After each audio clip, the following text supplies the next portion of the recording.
Datha Borda road ઉપર પીજીવીસીએલનું 11નું જીવતો wire road ઉપર પડતા નાસભાગ।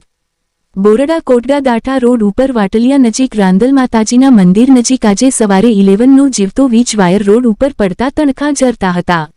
રોડ ઉપર ટ્રાફિક જામ સર્જાયો હતો।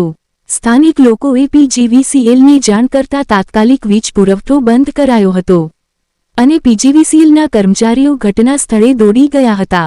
સ્થાનિક લોકોએ જણાવેલ કે જો વીજ સપ્લાય બંધ ન કર્યો હોત તો મોટી દુર્ઘટના સર્જાઈ હોત, કારણ કે યાત્રાળુઓ અને આસપાસના ગામોમાંના લોકો આ રસ્તા પર પસાર થઈ રહ્યા હોય છે અને જીવતા વીજ વાયરમાં આગના તણખા અને ધુમાડો નીકળતા હતા।